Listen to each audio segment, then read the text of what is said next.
साहित्य दर्पण में आप सभी का स्वागत है। आज आप सुनेंगे मुंशी प्रेमचंद की कहानी सौत। वाचन स्वर शेफाली कपूर का है। अगर आप हमारे YouTube चैनल साहित्य दर्पण में पहली बार आए हैं तो हमारे चैनल को सब्सक्राइब जरूर कीजिए। साथ ही पास में लगे हुए बेल आइकन को प्रेस करना मत भूलिएगा। तो आइए सुनते हैं कहानी सौत। जब रजिया के 2-3 बच्चे होकर मर गए और उम्र ढल चली तो रामू का प्रेम उससे कुछ कम होने लगा और दूसरे ब्याह की धुन सवार हुई। आए दिन रजिया से बकझक होने लगी। रामू एक न एक बहाना खोजकर रजिया पर बिगड़ता और उसे मारता और अंत को वो नई स्त्री ले ही आया। इसका नाम था दासी। चंपई रंग था, बड़ी बड़ी आँखें, जवानी की उम्र। पीली कुशांगी रजिया भला इस नवयौवना के सामने क्या जचती। फिर भी वो जाते हुए स्वामित्व को जितने दिन हो सके अपने अधिकार में रखना चाहती थी। तिगड़ते हुए छप्पर को थूनियों से संभालने की चेष्टा कर रही थी। इस घर को उसने मर मर कर बनाया है, उसे सहज ही में नहीं छोड़ सकती। वो इतनी बेसमझ नहीं है कि घर छोड़कर चली जाए और दासी राज करे। एक दिन रजिया ने रामू से कहा, मेरे पास साड़ी नहीं है, जाकर ला दो। रामू उसके एक दिन पहले दासी के लिए अच्छी सी चुंदरी लाया था। रजिया की मांग सुनकर बोला, मेरे पास अभी रुपया नहीं है। रजिया को साड़ी की उतनी चाह न थी जितनी रामू और दसिया के आनंद में विघ्न डालने की। बोली, अरे रुपए नहीं थे तो कल अपनी चहेती के लिए चुंदरी क्यों लाए? चुंदरी के बदले उसी दाम में 2 साड़ियाँ लाते तो एक मेरे काम ना आ जाती। रामू ने स्वेच्छा भाव से कहा, मेरी इच्छा, जो चाहूँगा करूँगा। तू बोलने वाली कौन है? अभी उसके खाने खेलने के दिन है।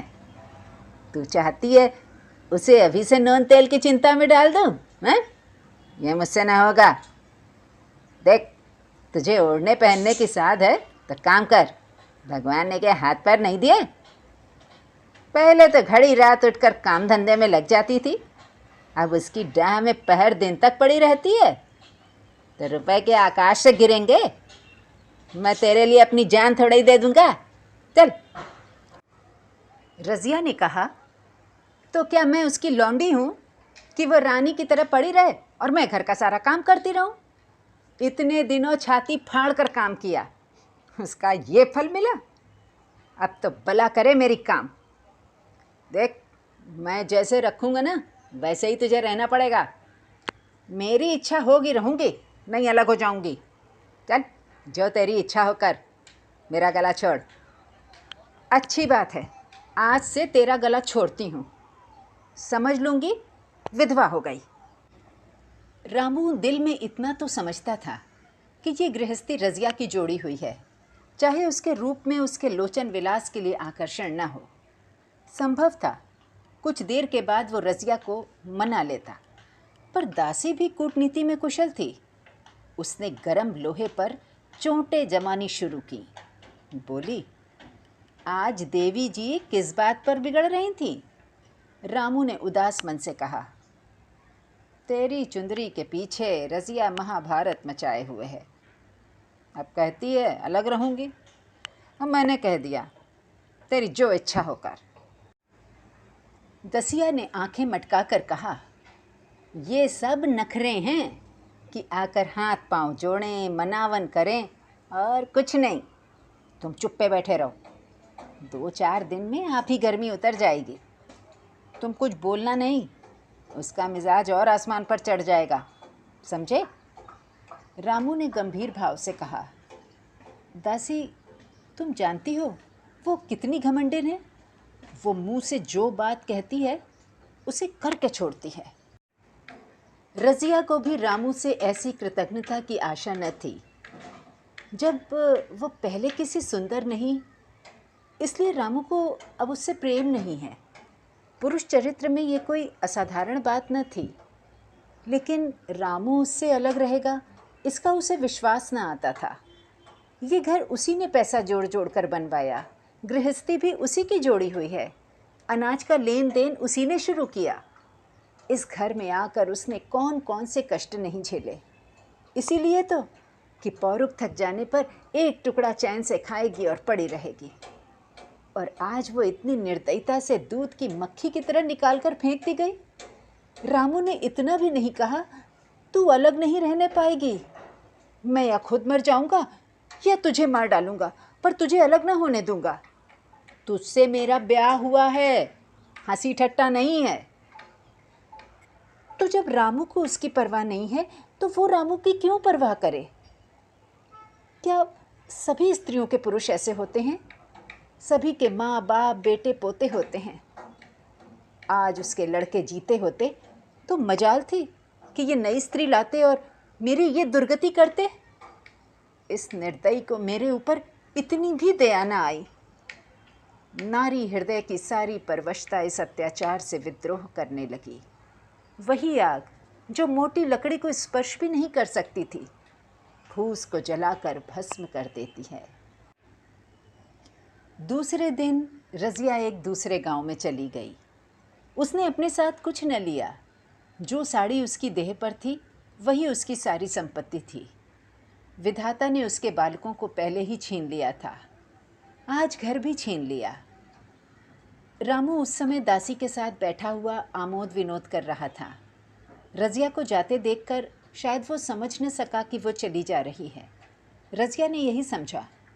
इस तरह चोरों की भांति वो जाना भी न चाहती थी। वो दासी को, उसके पति को और सारे गांव को दिखा देना चाहती थी कि वो इस घर से धेले की भी चीज़ नहीं ले जा रही है। गांव वालों की दृष्टि में रामू का अपमान करना ही उसका लक्ष्य था।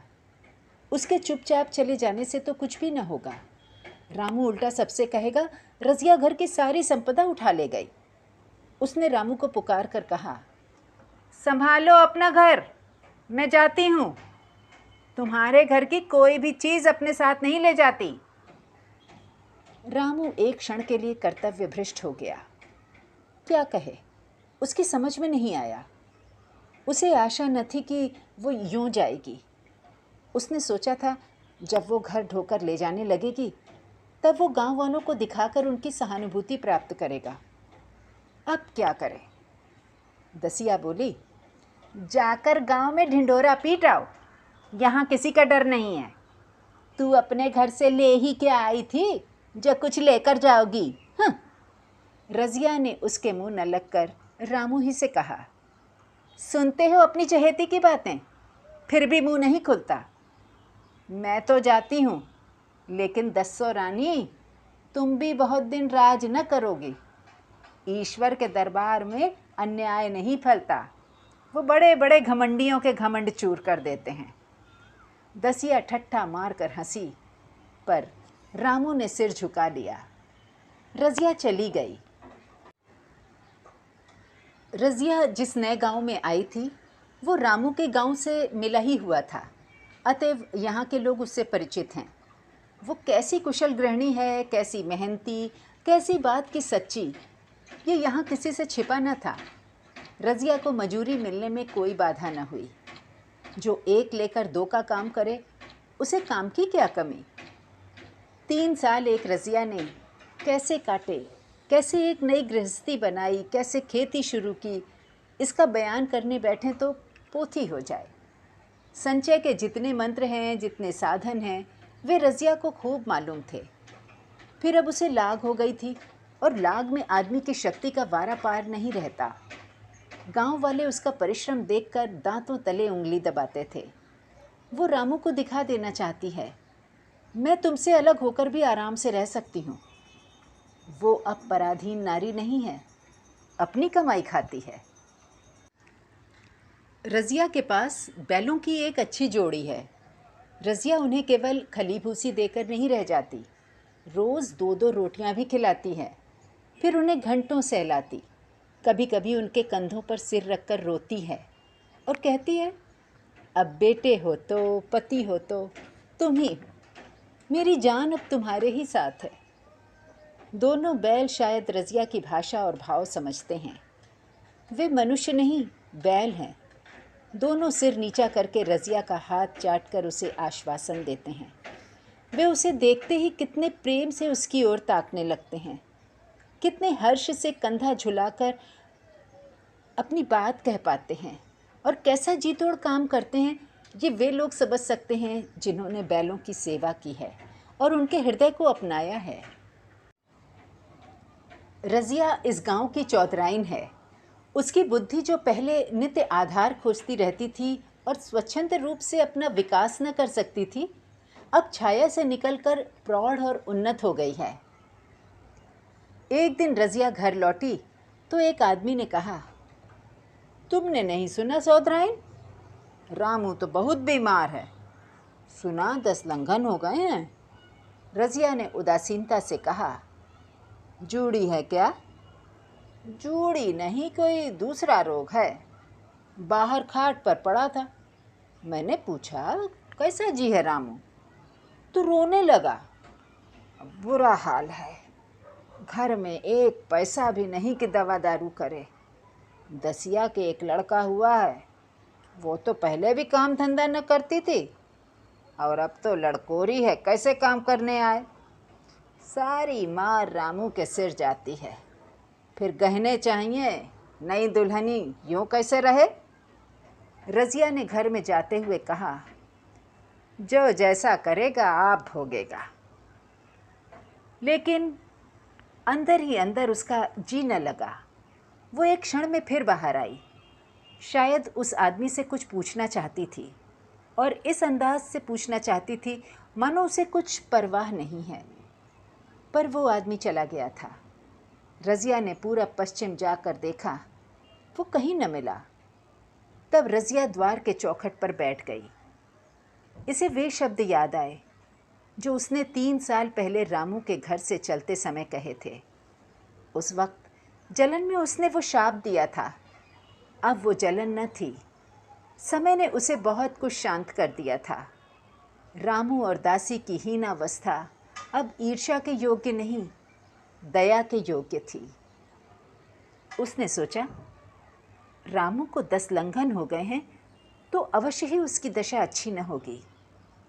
कुछ ऐसा मोटा ताज़ा तो पहले भी न था, 10 लंघन ने तो बिल्कुल ही घुला डाला होगा। फिर इधर खेती बाड़ी में भी टोटा ही रहा, खाने पीने को भी ठीक ठाक न मिला होगा। पड़ोसी की एक स्त्री ने आग लेने के बहाने आकर पूछा, सुना रामू बहुत बीमार है, जो जैसी करेगा वैसा पाएगा। तुम्हें इतनी बेदर्दी से निकाला कि कोई अपने बैरी को भी न निकालेगा। रज़िया ने टोका, नहीं दीदी, ऐसी बात न थी, वे तो बेचारे कुछ बोले ही नहीं। मैं चली तो सिर झुका लिया। दसिया के कहने में आकर वो चाहे जो कुछ कर बैठे हों, यूँ मुझे कभी कुछ नहीं कहा। किसी की बुराई क्यों करूं? फिर कौन मर्द ऐसा है जो औरतों के बस में नहीं हो जाता? दसिया के कारण उनकी ये दशा हुई है। पड़ोसिन ने आग न मांग मुँह फेर कर चली गई। रज़िया ने कलसा और रस्सी उठाई और कुएं पर पानी खींचने गई। बैलों को सानी पानी देने की बेला आ गई थी, पर उसकी आंखें उस रास्ते की ओर लगी हुई थीं जो मलसी रामू के गांव को जाता था। कोई उसे बुलाने अवश्य आ रहा होगा। नहीं, बिना बुलाए वो कैसे जा सकती है? लोग कहेंगे, आखिर दौड़ी आई ना।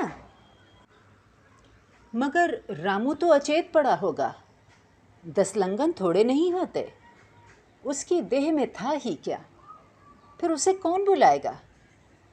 दसिया को क्या गरज पड़ी है? कोई दूसरा घर कर लेगी, जवान है, 100 गाहक निकल आवेंगे।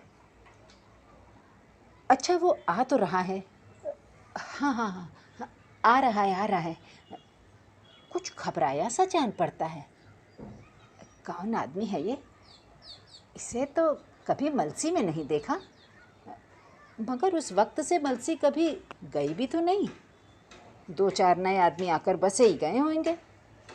बटोही चुपचाप कुएं के पास से निकला। रज़िया ने कलसा जगत पर रख दिया और उसके पास जाकर बोली, रामू महतो ने भेजा है तुम्हें? अच्छा तो चलो घर, मैं तुम्हारे साथ चलती हूँ। नहीं, अभी मुझे कुछ देर है, बैलों को सानी पानी देना है, दिया बत्ती करनी है।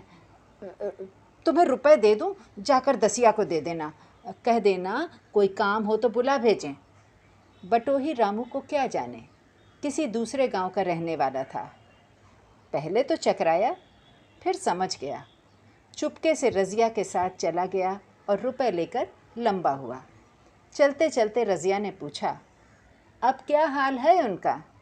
बटोही ने अटकल से कहा, अब तो कुछ संभल रहे हैं। दसिया बहुत रो धो तो नहीं रही है। रोती तो नहीं थी, अब वो क्यों रोएगी, मालूम होगा पीछे। बटोही चला गया तो रज़िया ने बैलों को सानी पानी किया, पर मन रामू ही की ओर लगा हुआ था। स्नेह स्मृतियाँ छोटी छोटी तारिकाओं की भांति मन में उदित होती जाती थीं। एक बार जब वो बीमार पड़ी थी, वो बात याद आई। 10 साल हो गए। वो कैसे रात दिन उसके सिरहाने बैठा रहता था, खाना पीना तक भूल गया था। उसके मन में आया, क्यों न चलकर देखी आवे। कोई क्या कहेगा, किसका मुंह है जो कुछ कहे। चोरी करने नहीं जा रही हूँ, उस आदमी के पास जा रही हूँ जिसके साथ 15-20 साल ही हूँ। हाँ, 15-20 साल रही हूँ उसके साथ। दसिया नाक सिकोड़ेगी, मुझे उससे क्या मतलब। रज़िया ने किवाड़ बंद किए, घर मजूर को सहेजा और रामू को देखने चली, कांपती झिझकती, क्षमा का दान लिए हुए। रामू को थोड़े ही दिनों में मालूम हो गया था कि उसके घर की आत्मा निकल गई, और वो चाहे कितना जोर करे, कितना ही सिर खपाए, उसमें स्फूर्ति नहीं आती। दासी सुंदरी थी, शौकीन थी और फूहड़ थी। जब पहला नशा उतरा तो ठाएं ठाएं शुरू हुई। खेती की उपज कम होने लगी, और जो होती भी थी वो ऊट पटांग खर्च होती थी, ऋण लेना पड़ता था। इसी चिंता और शोक में उसका स्वास्थ्य बिगड़ने लगा। शुरू में कुछ परवाह न की, परवाह करके ही क्या करता, घर में पैसे न थे। अताइयों की चिकित्सा ने बीमारी की जड़ और मजबूत कर दी, और आज 10-12 दिन से उसका दाना पानी छूट गया था। मौत के इंतज़ार में खाट पर पड़ा कराह रहा था। और अब वो दशा हो गई थी जब हम भविष्य से निश्चिंत होकर अतीत में विश्राम करते हैं, जैसे कोई गाड़ी आगे का रास्ता बंद कर पीछे लौटे। रज़िया को याद करके वो बार बार रोता और दासी को कोसता, तेरे ही कारण मैंने उसे घर से निकाला। वो क्या गई, लक्ष्मी चली गई। मैं जानता हूँ, अब भी बुलाऊं तो दौड़ी आएगी, लेकिन बुलाऊं किस मुंह से। एक बार वो आ जाती और उससे अपने अपराध क्षमा करा लेता, फिर मैं खुशी से मरता। और लालसा नहीं है। सहसा रज़िया ने आकर उसके माथे पर हाथ रखते हुए पूछा, कैसा जी है तुम्हारा? मुझे तो आज हाल मिला। रामू ने सजल नेत्रों से उसे देखा, पर कुछ कह न सका। दोनों हाथ जोड़कर उसे प्रणाम किया, पर हाथ जुड़े ही रह गए और आँख उलट गई। लाश घर में पड़ी थी। रज़िया रोती थी, दसिया चिंतित थी। घर में रुपए का नाम नहीं। लकड़ी तो चाहिए ही, उठाने वाले भी जलपान करेंगे ही। कफन के बगैर लाश उठेगी कैसे? 10 से कम का खर्च न था यहाँ। यहाँ घर में 10 पैसे भी नहीं। डर रही थी कि आज गहन आफत आई। ऐसे कीमती भारी गहने ही कौन थे? किसान की बिसात ही क्या, 2-3 नग बेचने से 10 मिल जाएंगे, मगर और हो ही क्या सकता है। उसने चौधरी के लड़के को बुलाकर कहा, देवर जी, ये बेड़ा कैसे पार लगे? गांव में कोई धेले का भी विश्वास करने वाला नहीं। मेरे गहने हैं, चौधरी से कहो इन्हें गिरों रख कर आज का काम चलाएं, फिर भगवान मालिक है। रज़िया से क्यों नहीं मांग लेती? सहसा रज़िया आंखें पोंछती हुई आ निकली। कान में भनक पड़ी, पूछा, क्या है जोखू, क्या सलाह कर रहे हो? अब मिट्टी उठाओगे कि सलाह की बेला है? हाँ, उसी का सरंजाम कर रहा हूँ। रुपए पैसे तो यहाँ होंगे नहीं, बीमारी में खर्च हो गए होंगे। इस बेचारी को तो बीच मझधार में लाकर छोड़ दिया। तुम लपक कर उस घर चले जाओ भैया, कौन दूर है, ले कुंजी लेते जाओ। मजूर से कहना भंडार से 50 रुपए निकाल दे, कहना ऊपर की पटरी पर रखे हैं। वो तो कुंजी लेकर उधर गया। इधर दसिया राजो के पैर पकड़कर रोने लगी। बहनापे के ये शब्द उसके हृदय में बैठ गए। उसने देखा रज़िया में कितनी दया, कितनी क्षमा है। रज़िया ने उसे छाती से लगाकर कहा, क्यों रोती है बहन? वो चला गया, वो चला गया, मैं तो हूँ। किसी बात की चिंता न कर। इसी घर में हम और तुम दोनों उसके नाम पर बैठेंगी। मैं वहाँ भी देखूंगी, यहाँ भी देखूंगी। धाप भर की बात ही क्या। कोई तुमसे गहने पाते मांगे तो मत देना। दसिया का जी होता था कि सिर पटक कर मर जाए। इसे उसने कितना जलाया, कितना रुलाया और घर से निकाल कर छोड़ा। रज़िया ने पूछा, जिस जिस के रुपए हों सूरत करके मुझे बता देना, मैं झगड़ा नहीं रखना चाहती।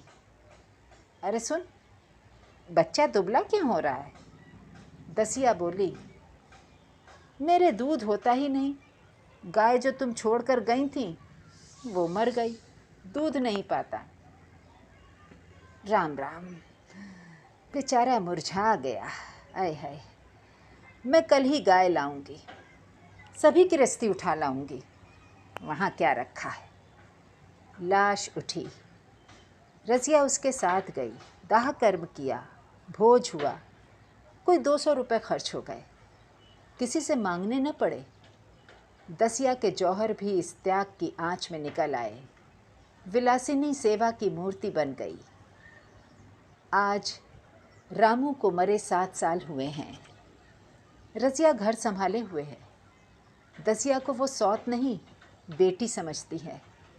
पहले उसे पहनाकर तब आप पहनती है, उसे खिलाकर आप खाती है।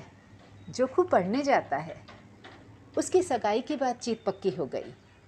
इस जाति में बचपन में ही ब्याह हो जाता है। दसिया ने कहा, बहन गहने बनवा कर क्या करोगी? मेरे गहने तो धरे ही हैं। रज़िया ने कहा, नहीं री, उसके लिए नए गहने बनवाऊंगी। अभी तो मेरा हाथ चलता है, जब थक जाऊं तो जो जी चाहे करना। तेरे अभी पहनने ओढ़ने के दिन हैं, तू अपने गहने रहने दे। नाइन ठकुर सुहाती करके बोली, आज जोखू के बाप होते तो कुछ और ही बात होती। रज़िया ने कहा, वे नहीं हैं तो मैं तो हूँ। वे जितना करते मैं उसका दुगना करूँगी। जब मैं मर जाऊँ तब कहना कि जोखू का बाप नहीं है। ब्याह के दिन दसिया को रोते देखकर रज़िया ने कहा, बहू तुम रोती क्यों हो? क्यों रोती हो? अभी तो मैं जीती हूँ। घर तुम्हारा है, जैसे चाहो रहो। मुझे एक रोटी दे दो बस। हाँ, एक रोटी दे दो बस। और मुझे क्या करना है? मेरा आदमी मर गया, तुम्हारा तो अभी जीता है। दसिया ने उसकी गोद में सिर रख दिया और खूब रोई। चीची, चीची तुम मेरी माता हो। तुम ना होती तो मैं किसके द्वार पर खड़ी होती? घर में तो चूहे लौटते थे, उनके राज में मुझे दुख ही दुख उठाने पड़े। सुहाग का सुख तो मुझे तुम्हारे राज में मिला जीजी।